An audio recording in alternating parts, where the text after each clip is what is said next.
Olá, aqui é o Célio Turino, sou historiador, escritor e estive no Ministério da Cultura de 2004 a 2010, quando fui responsável por idealizar e implantar o programa Cultura Viva e os pontos de cultura.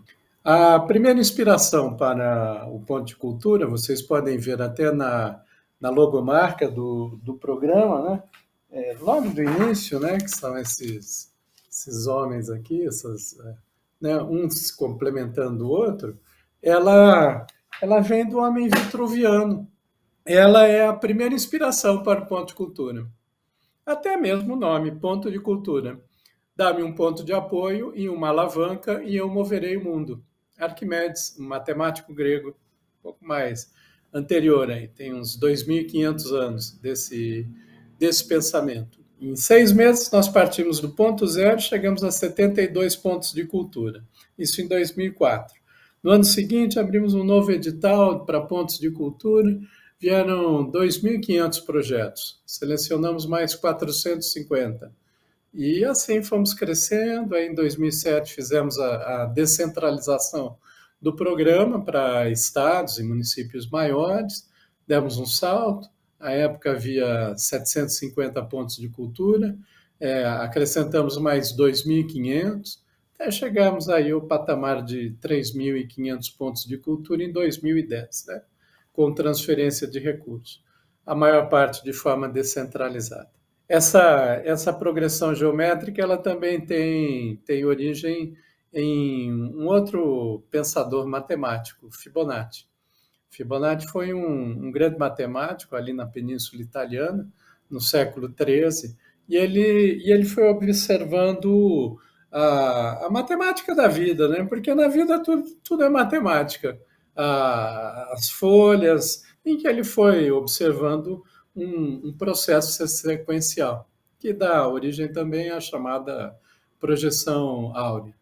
Essa é a sequência de Fibonacci, que também foi aplicada no início com o programa Cultura Viva. Ela é mais ou menos assim: 1 repete 1, aí 1 soma com 1, 2, 2 soma com 1, 3, 3 soma com 2, 5, e 5 soma com 3, 8, 8 com 5, 13, 13 com 8, 21.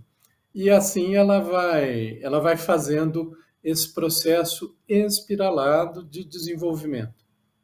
A cultura viva parte também desse princípio e utiliza a sequência de Fibonacci. Daí, há toda uma geometria da vida que foi sendo apresentada. Vocês devem conhecer, não é? Os conceitos que dão base à ideia da gestão compartilhada e transformadora entre Estado e sociedade, que tem um tripé: a autonomia, o protagonismo e o empoderamento sociocultural. É exatamente esse tripé que estabelece uma nova forma de relação entre Estado e sociedade, em que o ponto de cultura é um mediador. E foi exatamente isso que aconteceu com a cultura viva, e dessa forma a gente foi criando toda uma geometria que se revela numa outra equação. Qual é essa equação? Ponto de cultura igual a autonomia mais protagonismo elevados à potência das redes. Um ponto de cultura ele só acontece com essas condições. Se a ação cultural é feita dentro de um ambiente de diversidade, com autonomia, em que as próprias comunidades expressam seu protagonismo, falam por sua própria voz. Houve e há toda uma rede de cineastas indígenas desenvolvidos a partir do programa Cultura Viva, assim como um conjunto de outras ações, de autodocumentação, de registro do povo pela voz do povo. Então é assim: ponto de cultura seria PC igual a, bota uma chavinha aí, A mais P, fecha a chavinha, elevado à potência das redes. Quanto mais rede, melhor. O ponto que ele fica isolado, ele desenvolve seu trabalho, está tudo certo, mas ele acaba sucumbindo a uma série de dirigismos do Estado, dirigismos do mercado. E a intenção com a cultura viva não é de liberar a potência, né? Porque ponto de cultura é a pura potência.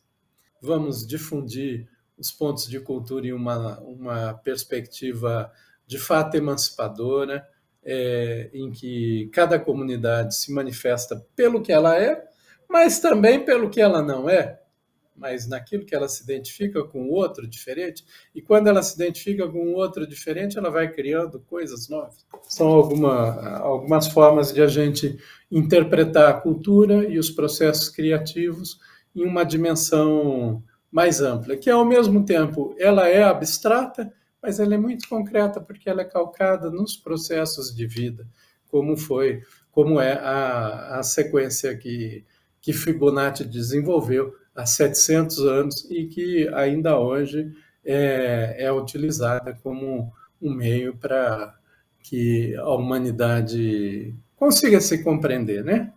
E é necessário que a gente se compreenda, porque todas essas infelicidades disseminadas pelo mundo atual são resultado dessa incompreensão,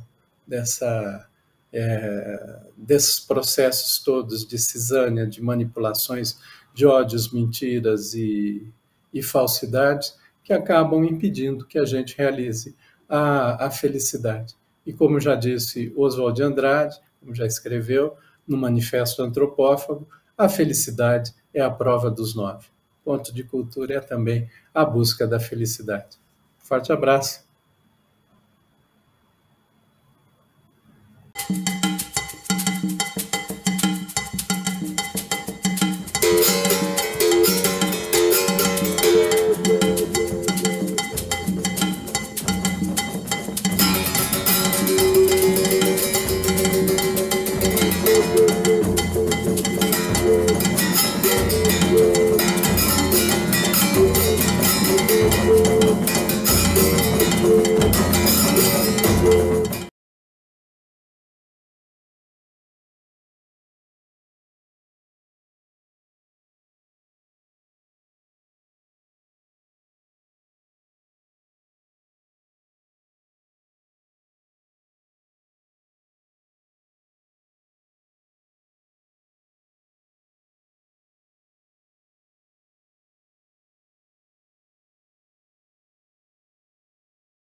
Tem um estudo de um psicanalista, o Lacan, que ele, inclusive, ele desenvolveu uma teoria ao observar o desenvolvimento das crianças bem pequenas, que é naquele momento em que a criança se vê refletida no espelho e ela reconhece que aquela imagem é dela própria, né?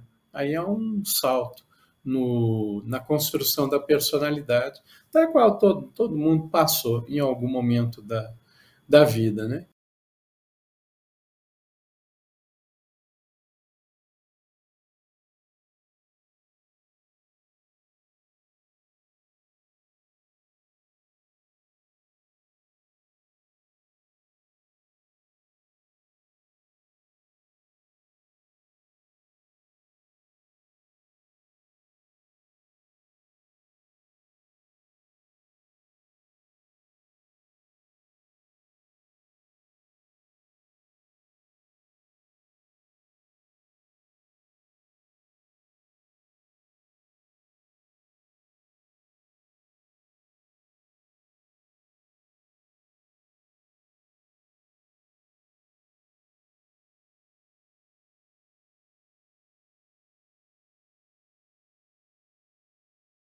Isso é alteridade. E que nos tempos atuais tem sido bastante abafada. Na verdade, desde sempre, né? Com o colonialismo, aí no século XV, a alteridade, o se perceber no outro, ela foi praticamente massacrada, né? Quem pratica isso de uma forma melhor são os povos originários, povos de raiz, mais vinculados à ancestralidade, que praticam a alteridade, inclusive em relação a outros seres, não somente com os seres humanos. É, entre os povos africanos no sul da África, ali no idioma Banto, há inclusive uma palavra que é Ubuntu, né? Ubuntu significa eu me reconheço humano porque tenho relação com a coletividade. Eu só sou humano porque a minha coletividade, a minha comunidade também é. Às vezes essa palavra é traduzida por eu sou porque nós somos, né? Ela foi aplicada, inclusive, no processo de superação do apartheid na África do Sul, pelo Nelson Mandela e pelo Desmond Tutu, e a filosofia Ubuntu é a base, inclusive, da justiça restaurativa, que hoje se pratica pelo mundo. Da mesma forma com os povos originários desse continente que veio se chamar América. O bem viver, por exemplo, que para os Guarani significa tecopora, o modo bom de viver na casa, que vem também foi teorizado ali nos Andes como a partir de um termo do Quichua, que é o sumac calçai, ou seja, é uma outra forma de estar no mundo, que não é essa ideia das ganâncias, da expropriação de um sobre o outro. Ela, inclusive, não é antropocêntrica, ela é biocêntrica. E isso é a prática da alteridade. Quando a identidade se identifica com a alteridade, aí sim a gente consegue produzir uma solidariedade efetiva, que está uma emancipação.